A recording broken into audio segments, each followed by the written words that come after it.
Class 9th का एक बहुत ही अच्छा सवाल है, मैथ से ही है कि निम्न को P/Q के रूप में लिखें। अर्थात कहने का मतलब हुआ कि संख्या जो लिखा हुआ है 0.6 पर बार, दूसरा सवाल है 0.23 पर बार यानी रेकरिंग, तीसरा सवाल है 0.4 और 7 पर रेकरिंग है। अर्थात इसको ऐसे कह सकते हैं कि ये सब संख्या को P/Q के रूप में यानी परिमेय संख्या के रूप में लिखें। तो आज मैं बहुत अच्छे ढंग से और अच्छा ट्रिक के माध्यम से बताने जा रहा हूँ। इसको आप दो तरीके से बना सकते हैं। शॉर्टकट है, ऑब्जेक्टिव टाइप का सवाल कभी जब पूछता है तो इसमें हम उसको शॉर्टकट तरीका अपनाएंगे, लेकिन इसका बेसिक नियम भी बताएंगे और बेसिक तरीके से हम उसको बनाने का प्रयास करेंगे। तो दोनों तरीके से मैं बताने वाला हूँ, शॉर्टकट तरीका और इसका जो बेसिक तरीका है वो भी बताना। सबसे पहले पहला सवाल हम चलते हैं।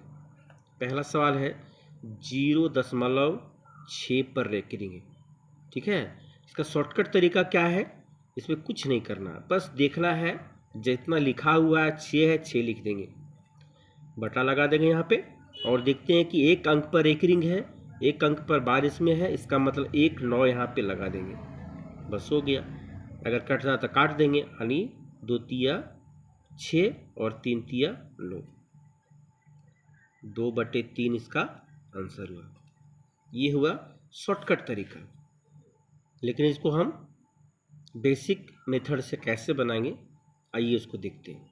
सबसे पहले हम x बराबर इसको मान लेते हैं 0.6। रेकरिंग का मतलब हुआ 6 6 6 6 आता रहेगा, ये समीकरण इसको हम 1 मान लेते हैं, ठीक है। चूंकि इसमें दशमलव के बाद एक अंक है, एक अंक पर बार है, इसलिए हम 10 से गुना करेंगे। क्या लिखेंगे, दोनों तरफ 10 से गुना करने पर, दोनों तरफ 10 से गुना करने पर, ठीक है। अब क्या करेंगे, तो यहाँ हो जाएगा 10x, ये दशमलव यहाँ चला जाएगा यानी 6.666, और ये समीकरण हो गया 2। अब समीकरण 2 में समीकरण 1 को घटाने पर, समीकरण 2 में समीकरण 1 को घटाने पर, ठीक है। तो लिखेंगे सबसे पहले 10x बराबर 6.666, ये आपका 2 हो गया समीकरण। अब समीकरण 1 है 0.666, ये आपका हो गया समीकरण 1। इसको घटाएंगे, ठीक है। अब यहाँ 10x में x घटेगा, 9x बचेगा और यहाँ आपका ये कैंसिल होगा, सिर्फ 6 बचेगा, ठीक है।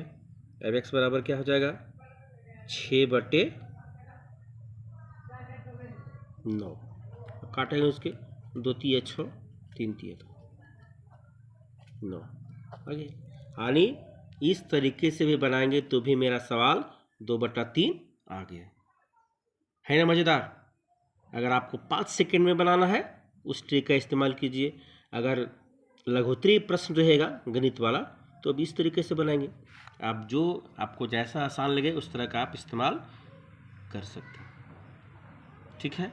अब दूसरा सवाल देखते हैं, ट्रिक के माध्यम से इसको हम बनाते हैं। दूसरा सवाल क्या है, 0.23, ठीक है, और ये दोनों पर बार है, 2 और 3 दोनों पर। तो क्या करेंगे, सबसे पहले 23 यहाँ पे लिख देंगे, ठीक है। और यहाँ देखते हैं कि डंडा यानी बार जो है, इसका रेकरिंग जो है वो 2 अंक पर है, तो 2 2 9 यहाँ पे लिख देंगे, हो गया बस। कितना आसान है, कितना मज़ेदार है। इस तरह का सवाल यदि परीक्षा में पूछा जाए निश्चित तौर पर आप सभी बना लेंगे, ठीक है। आगे फिर इसको भी इसी मेथड से हम लोग बनाने का प्रयास करेंगे। पहला जिस तरह से ये पहला सवाल बना है उसी तरह आपका दूसरा सवाल भी इसी तरीके से बन जाएगा। अगला तीसरा, इसको शॉर्टकट तरीके से बनाते हैं। तीसरा 0.47,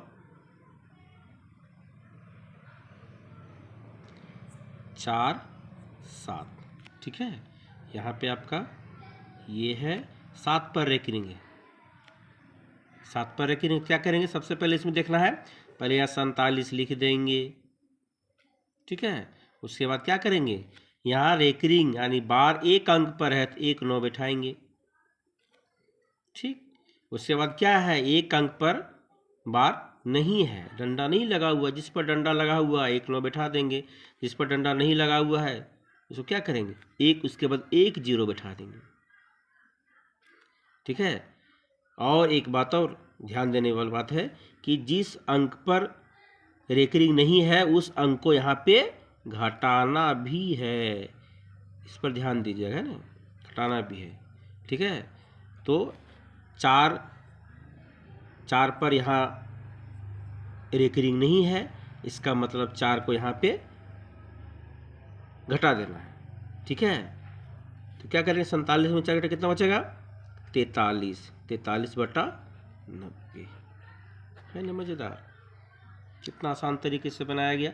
इस तरह का सवाल परीक्षा में पूछेगा तो निश्चित तौर पर आप बहुत कम समय में बना सकते हैं और सिक्योर भी होगा, सही भी होगा, गलत होने का कोई चांस नहीं रहेगा। इस तरह से सवाल आप बेसिक तरीके से भी जो नियम बताया गया इस तरीके से आप बना सकते हैं।